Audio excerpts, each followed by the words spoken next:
CM Kejriwal को मिला CBI का समन। केजरीवाल का जैसे ही राजनीतिक राइज हो रहा है तो कहीं ना कहीं तो सीबीआई जरूर बुलाएगी, उसके बाद ईडी भी बुलाएगी। कपिल सिब्बल को क्यों आया गुस्सा? जहां ये ईडी का उपयोग नहीं करते वहां 10th शेड्यूल का उपयोग करते हैं, जहां 10th शेड्यूल का उपयोग नहीं करते वहां सीबीआई का उपयोग करते हैं, सीबीआई का उपयोग करके फिर ईडी का उपयोग करते हैं। कपिल सिब्बल ने किस मुकाबले की कही बात? सब राजनीतिक दलों को, नेताओं को एक स्वर में बोलना चाहिए, इसके खिलाफ बोलना चाहिए। ये लोकतंत्र की हत्या है।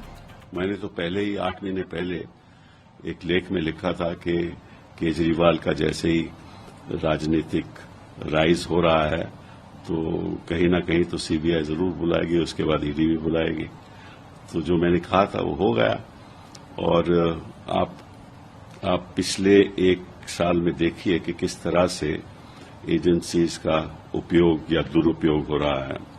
वहां झारखंड के सीएम के ऊपर टारगेट है, आपको मालूम है। शिबू सोरेन साहब के एमपी हैं, उनको टारगेट है।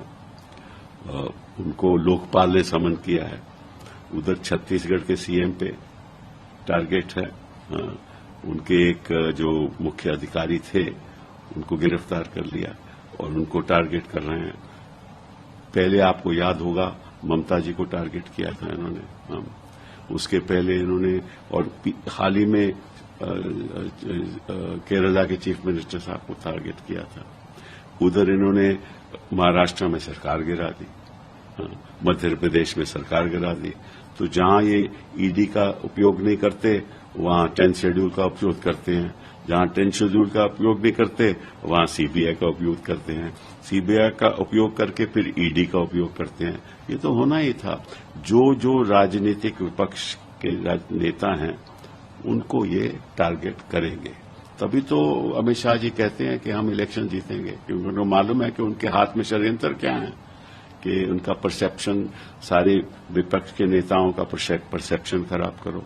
आपको याद होगा इन्होंने शरद पवार जी को भी कोशिश की थी टारगेट करने की। उन्होंने कहा मैं तो पहुंच जाता हूं, ठीक है ना, तो फिर ये पीछे हट गए।